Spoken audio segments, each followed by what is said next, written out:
Hello, നമസ്കാരം friends. നമ്മൾ ഇന്ന് നോക്കുന്നത് പാർവതി ദേവി എപ്രകാരമാണ് അന്നപൂർണേശ്വരി ആയത് എന്നുള്ളതാണ്. അന്നപൂർണ ദേവി ഭക്ഷണത്തിൻ്റെയും പോഷണത്തിൻ്റെയും ഐശ്വര്യത്തിൻ്റെയും സമ്പൽ സമൃദ്ധിയുടെയും ഭഗവതിയാണ്. അന്നപൂർണേശ്വരി എന്നും അറിയപ്പെടുന്നു. കാശിയിലെ അന്നപൂർണ ദേവിയുടെ കഥ പ്രസിദ്ധമാണ്. പാർവതി ദേവി തന്നെയാണ് അന്നപൂർണ ദേവിയായി അറിയപ്പെടുന്നത്. എന്നാൽ അന്നപൂർണ ദേവിയുമായി ബന്ധപ്പെട്ട കഥ ഇങ്ങനെയാണ്.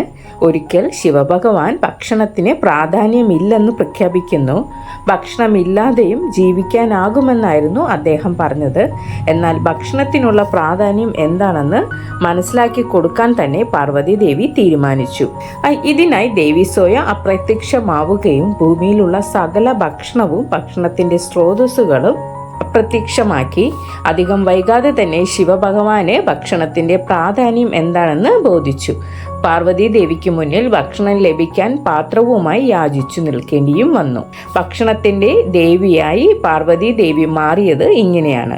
അന്നപൂർണ ദേവിയായി അറിയപ്പെടുന്നു. അക്ഷയ തൃതീയ, ഭഗവതിയുടെ അവതാര ദിവസം, വെള്ളിയാഴ്ച, പൗർണമി, നവരാത്രി തുടങ്ങിയവ പ്രധാന ദിവസങ്ങളാണ്. ഐശ്വര്യത്തിന്റെയും സമ്പൽ സമൃദ്ധിയുടെയും ആഹാരത്തിന്റെയും പോഷണത്തിന്റെയും ഈശ്വരിയാണ് അന്നപൂർണേശ്വരി. ദേവിയായ സാക്ഷാൽ പാർവതി ദേവി ശാക്തേയ വിശ്വാസപ്രകാരം ലോകമാതാവായ ആദിപരാശക്തിയുടെ ആഹാരം നൽകുന്ന ഭാവം ഒരു കൈയിൽ അന്നപാത്രവും മറുകൈയിൽ കരണ്ടിയും പിടിച്ചു നിൽക്കുന്ന വാത്സല്യത്തോടെയുള്ള മാതൃഭാവമാണ് ഭഗവതിയുടേത്. ശംഖ്, താമര, കോരി, വട്ടക എന്നിവ ധരിച്ച് 4 കൈകളോട് കൂടിയ ഒരു സങ്കല്പവും ചില രൂപശില്പങ്ങളിൽ കാണാറുണ്ട്. ശൈവവിശ്വാസപ്രകാരം അന്നപൂർണേശ്വരി മഹാലക്ഷ്മി ദേവിക്ക് സമാനമാണ്. സകല ജീവജാലങ്ങൾക്കും ആഹാരം നൽകുന്ന പ്രകൃതിയാണ് അന്നപൂർണേശ്വരി എന്ന് ദേവി പുരാണം പറയുന്നു. മഹാലക്ഷ്മി, പ്രത്യേകിച്ച് ധാന്യലക്ഷ്മി, ശാകംഭരി എന്നിവയാണ് സമാനമായ മറ്റ് രൂപങ്ങൾ. കാശിയിലുള്ള അന്നപൂർണ ക്ഷേത്രം പ്രസിദ്ധമാണ്. കേരളത്തിലെ ശ്രീ ശങ്കരാചാര്യരുടെ ജന്മദേശമായ എറണാകുളം ജില്ലയിലെ കാലടിക്കടുത്ത് സ്ഥിതി ചെയ്യുന്ന നീലീശ്വരം ശ്രീ അന്നപൂർണേശ്വരി ദേവി ക്ഷേത്രം വളരെ പ്രസിദ്ധമാണ്. കണ്ണൂർ ചെറുകുന്നിലുള്ള അന്നപൂർണേശ്വരി ക്ഷേത്രം പ്രധാനമാണ്.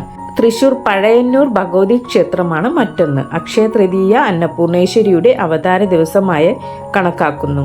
കേരളത്തിലെ മിക നമ്പൂതിരി ഗൃഹങ്ങളിലും പെരും തൃക്കോവിലപ്പനും അന്നപൂർണേശ്വരിക്കും നിവേദിക്കുന്ന ചടങ്ങുണ്ട്.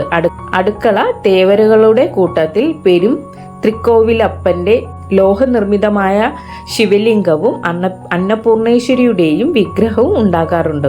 പെരും തൃക്കോവിലപ്പനും അന്നപൂർണേശ്വരിക്കും തൃച്ചംബരം കൃഷ്ണനും ബ്രാഹ്മണ സ്ത്രീകൾ വടക്കോട്ട് തിരിഞ്ഞിരുന്ന് നിവേദിക്കുക പതിവുണ്ട്. പഴയ വന്നേരി നാട്ടിലെ 14 ഇല്ലങ്ങളിൽ ഒന്നും ശുഗപുരം ഗ്രാമക്കാരും ഋഗ്വേദികളും ആശുലായനും വിശ്വാമിത്ര ഗോത്രക്കാരുമായ വെള്ളൂർ എന്നുകൂടി പേരുള്ള കൊള്ളത്താപ്പള്ളി മനയിൽ വർഷത്തിലൊരിക്കൽ രാജരാജേശ്വരനും അന്നപൂർണേശ്വരിക്കും പത്മമിട്ട് മണികെട്ടി പൂജ പതിവുണ്ട്.